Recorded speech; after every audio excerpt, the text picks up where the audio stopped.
Bonjour à tous, bonjour à toutes, j'espère que vous allez bien. Je suis ravie de vous retrouver pour une nouvelle vidéo qui va être une de mes vidéos favorites, c'est-à-dire un book haul de chez Emmaüs. L'autre jour j'avais pas trop le moral, je savais que j'allais pas bouger du week-end parce que en ce moment j'essaye de me reposer et de ne rien faire les week-ends, sauf que forcément il y a un équilibre à faire entre ne rien faire et rester chez soi et en même temps avoir une semaine qui est constituée que de boulot au cabinet, boulot en télétravail. Forcément c'est un petit peu fatigant et un peu usant niveau moral, donc je me suis dit allez go, va à Emmaüs. Vous voyez bien que je me cherche des excuses hein, clairement, mais en tout cas ça m'a fait trop plaisir d'aller farfouiller dans tous les rayons etc, et j'ai surtout trouvé des pépites, donc je suis trop contente.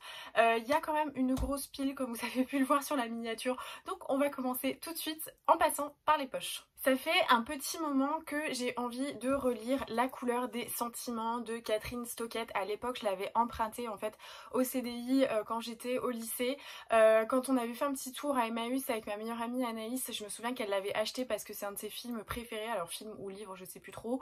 Et mon chéri l'autre jour m'a dit, vous savez que les samedis on regarde du coup un film, souvent un film historique parce que mon chéri aime bien, je vous raconte totalement ma vie, mon chéri aime bien les trucs un peu genre blockbuster, où ça tue les méchants de partout, les trucs de super-héros. Moi j'aime un peu les films d'auteurs indépendants, les trucs comme ça. Donc en fait il y a une incompatibilité technique pour regarder des films ensemble, donc on s'est mis d'accord sur les films historiques et ça passe bien. Et du coup la dernière fois il m'a dit je n'ai jamais vu La couleur des sentiments et ça m'a remis dedans, je sais pas, j'avais trop envie en fait de le regarder, de le relire, et donc avant de le regarder je compte le relire. Ça fait un petit moment et j'étais trop contente de tomber sur une édition Babel. Moi j'adore les éditions Babel, je trouve elles sont hyper agréables, elles sont toutes soyeuses comme ça de la couverture, j'aime bien la pagination et j'aime bien la police, donc j'étais trop contente de le trouver. Ensuite, la dernière fois que je suis allée à Emmaüs, j'avais trouvé un poche pour ma copine Marion du compte Instagram Par un soir d'automne qui avait vu en fait, je lui avais pris en photo les étagères et elle avait vu Sarah Waters et elle m'a dit franchement Sarah Waters c'est trop bien. Donc je lui avais acheté et du coup j'avais fait mes petites recherches en fait en amont pour regarder qui était Sarah Waters, ce qu'elle avait écrit et tout ça, et je m'étais notée en fait dans ma wishlist 2-3 titres de Sarah Waters et j'ai été ravie de tomber sur Caresser le velours du coup de Sarah Waters. Donc on est dans les dernières années de l'Angleterre victorienne. J'ai vu 2-3 mots-clés, hein, comme toujours, vous savez, je regarde pas trop, je suis pas une grande analyste des quatrièmes de couverture. J'ai vu roman à la fois érotique et historique, les aventures de Nancy et chanteuse de music-hall, délices de cruauté, Londres fin de siècle entre gloire et misère. Bim, j'ai pris. Ça a l'air trop cool, c'est une brique. En ce moment, je dois vous avouer que je ne suis attirée que par les briques. Je sais pas trop pourquoi, mais en fait, je pense que j'ai été beaucoup trop déçue par des romans trop court, et du coup là j'ai vraiment envie de prendre le temps de mettre dans des grosses briques où ça pose le cadre, où il y a plein de descriptions. J'adore ça, donc franchement celui-ci il me fait trop envie. Ensuite j'ai trouvé un livre, alors pour le coup j'en ai jamais entendu parler, que ce soit de l'auteur ou du titre en lui-même. C'est Johann Harris et donc c'est le livre Vin de Bohème. Alors le titre en fait m'a un peu alpagué parce que j'aime bien les titres un peu trompeurs. Les titres qui vous attirent pour quelque chose avec une expression un peu déformée. Voilà, au début j'ai cru avoir lu Vie de Bohème et en fait j'ai vu Vin de Bohème et je me suis dit mais tiens donc c'est brillant ce titre. Du coup je l'ai sorti de son rayonnage, alors je connaissais pas... Voilà, je connaissais pas du tout en fait l'auteur, et j'ai vu pareil, Été merveilleux, deux hommes, l'un qui disparaît, 15 ans plus tard, l'un est écrivain et tombe dans l'alcoolisme, et ça va tourner un peu autour de la disparition de l'homme. Alors on a vu Call Me By Your Name il y a pas très longtemps, je sais pas pourquoi mais ça m'a tout de suite fait penser à ça, deux hommes voilà qui se trouvent un peu pendant l'été, et je sais pas, j'ai été alpaguée par cette quatrième de couverture que j'ai lue du début jusqu'à la fin, ce qui est plutôt rare, et ça avait l'air hyper chouette. J'ai lu une première page comme ça, ça m'arrive de le faire, des fois j'ouvre un truc un peu au pif. Alors j'évite de le faire maintenant parce que ça c'était ma technique quand j'étais ado. J'allais, vous savez, devant les rayons de folio poche comme ça à la Fnac, et en fait j'ouvrais comme ça, je lisais une page au hasard et si ça me plaisait je le prenais. Sauf que j'ai eu quand même plusieurs mauvaises surprises comme ça où je me suis fait spoiler des trucs, donc depuis j'ai mis une note à moi-même dans le coin de mon cerveau en disant si tu fais ça lis la première page, ça sera très bien. Et là la première page avait l'air hyper chouette, donc je l'ai pris avec moi parce que voilà, à 50 centimes, je me suis dit que je pouvais m'offrir le plaisir de la découverte. Et pareil pour le roman qui suit, du coup je n'ai jamais entendu parler de l'auteur. Après, peut-être qu'il est connu, hein, j'en sais rien. C'est donc Alan Hollinghurst, L'enfant de l'étranger. Je sais pas trop pourquoi il m'a attirée. Je trouve que c'est un petit peu magique quand je suis à Emmaüs, parce qu'il faut savoir que il y a des dizaines et des dizaines de rayonnages d'étagères de livres. Et souvent, j'essaye de regarder comme ça. Je laisse mes yeux en fait vagabonder sur les dos et j'essaye d'identifier si je reconnais un titre ou un nom. Mais alors parfois, je m'arrête sur des livres dont je ne connais ni le titre ni l'auteur. Et je sais pas, il y a une forme de magie comme ça, le livre m'appelle et parmi les centaines et centaines de livres, je pose mes yeux juste sur celui-ci. Et bah là, c'est ce qui s'est passé, je sais pas pourquoi, j'ai vu L'enfant de l'étranger, pourtant ce nom me disait pas grand chose. J'ai sorti en fait le livre et là quand j'ai lu la 4e de couverture, je me dis mais alors toi, c'est pile ce que j'ai envie de lire en ce moment.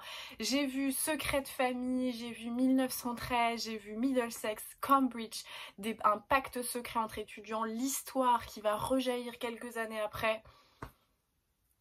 Voilà, il est parti avec moi et je sais pas, cette couverture là, vous voyez, avec ce jardin comme ça, bon je sais que les couvertures sont pas forcément choisies par l'auteur et parfois même pas du tout en lien, mais ça avait l'air trop cool. Voilà, une petite grosse brique de 700 pages sur une saga au début du 20e avec des secrets, un pacte, Cambridge, tout ça. Ça avait l'air trop bien, donc voilà. Dites-moi dans les commentaires si vous connaissez Alan Hollinghurst, parce que Marion ça lui disait quelque chose, mais Marion elle a plus de culture que moi je pense. Donc du coup voilà, peut-être qu'en fait tout le monde a plus de culture que moi et ce mec est hyper connu, c'est possible. Au niveau de l'étage, je vous ai pas dit, mais moi ça me dérange pas, vous savez, quand je vais à Emmaüs en fait je sais que j'achète aussi, j'achète de l'occasion, donc s'ils ont vécu, moi ça ne me dérange pas du tout. Et enfin, non, d'ailleurs pas du tout, enfin, j'ai trouvé Mireille Calmel, Le chant des sorcières. Si vous avez vu mon blog récemment, j'avais en fait vu, je crois que c'était sur un forum, enfin je sais plus exactement où est-ce que j'avais vu ce livre, mais j'avais entendu parler du coup de Mireille Calmel qui avait écrit une saga. Alors moi j'ai que les 2 tomes et à chaque fois je vois que les 2 tomes, donc peut-être que c'est un diptyque, qui était du coup Lady Pirate, et donc ça parlait voilà d'une histoire de pirates et j'étais hyper à fond puisque depuis que j'ai lu Le Royaume assassiné qui avait tout cet esprit de piraterie etc, j'ai hyper envie de me plonger dans une histoire de pirates. Si vous avez des recos d'ailleurs, n'hésitez pas à me les mettre en commentaire. Et j'avais vu ça et Marion est allée dans l'Emmaüs du coup de sa ville, elle était tombée sur les 2, donc j'étais trop contente. Et alors je les ai pas encore lus, mais je suis tombée sur celui-ci de Mireille Calmel qui est un tome 1, c'est Le chant des sorcières. On est à la fin du 15e siècle dans le Vercors. Et voilà, une histoire de sorcière visiblement, une redoutable prophétie, percer les secrets d'un château, quel mystère entoure la mort de la baronne. Et voilà, combattre des puissances aussi mystérieuses que maléfiques. Donc ça avait l'air hyper chouette. Voilà, roman historique, ce qui tourne autour de la sorcière. Oh, c'est Mireille Calmel, bonjour. Voilà, si vous voulez faire connaissance avec Mireille Calmel. Je sais pas si c'est une française ou pas. Je ne sais point. Mais ça avait l'air chouette, c'était un tome 1, donc je me suis dit bon allez, viens avec moi, même si peut-être que je ne vais pas du tout aimer Mireille Calmel dans un des tomes 1, hein, c'est possible. Mais bon, je vous tiendrai au courant de toute manière. Et alors, grand mystère, pareil, de la vie, sur Goodreads, je dois avouer que je ne regarde pas trop les fils d'actualité. Vous savez, c'est mon application de lecture. Moi, je l'utilise essentiellement pour classer, noter les livres que je lis, pour un peu les référencer. Mais vous avez plusieurs outils quand même que vous pouvez utiliser, notamment vous pouvez faire ce qu'ils appellent des étagères. En gros c'est un peu des groupes, des listes avec les livres que vous voulez lire, les livres qui sont dans votre pile à lire, ce genre de choses. Moi je les utilise pas trop en fait parce que je les regarde pas. Et chose assez bizarre, en début de semaine, le début de la semaine où je suis allée à Emmaüs, du coup parce que je sais pas trop quand est-ce que vous verrez cette vidéo, je suis arrivée mystérieusement sur le fil d'actualité du coup de mon application Goodreads et j'ai vu quelqu'un qui avait lu un livre de George Sand que je n'ai pas lu. J'ai pas lu tout George Sand mais j'en ai lu pas mal, donc souvent quand il y a un titre comme ça, ça m'appelle, ça m'interpelle, je me dis ah celui-là je l'ai pas lu, et j'ai regardé vite fait le résumé qu'il y avait sur Goodreads, et chose que je ne fais jamais, je l'ai mis dans la liste à lire, et du coup je suis tombée dessus. Donc Indiana de George Sand, qui est voilà, premier roman d'une jeune femme vivant courageusement sa solitude après un mariage raté. Et je crois que l'autre titre c'était Indiana ou les premiers temps d'un écrivain, ou je sais plus trop quoi. Indiana ou la naissance d'un écrivain. Voilà, j'étais trop contente parce qu'en plus de ça, il est en super état, franchement. Il est presque neuf, donc limite je me suis dit mais si ça se trouve la fille qui... Parce que je crois que la fille l'avait pas très bien noté. Mais bon, je me suis dit ça se trouve celle qui l'a déposé à Emmaüs, peut-être, qu'est-ce qu'on s'en sait. Bon après j'aime bien faire des histoires dans ma tête. Mais j'étais trop contente, voilà un petit George Sand, ça fait super longtemps que je l'ai pas lu. Donc par contre là pour le coup Folio a un peu pété un câble parce que j'ai l'impression que tout le texte est en gras. Et ça m'agresse un petit peu les yeux quand même. Mais j'étais hyper contente.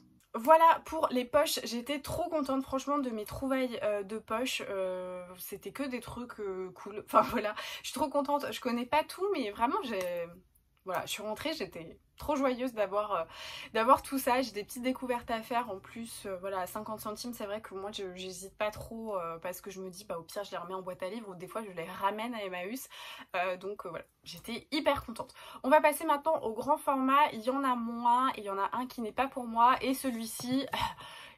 Il pèse 10 kilos, c'est Le Chevalier de Saint-Hermine, donc de Alexandre Dumas. Comme je vous l'avais dit, je crois dans une vidéo, mon chéri adore lire les livres les plus épais, des bibliothèques, des librairies, de tout ce que vous voulez.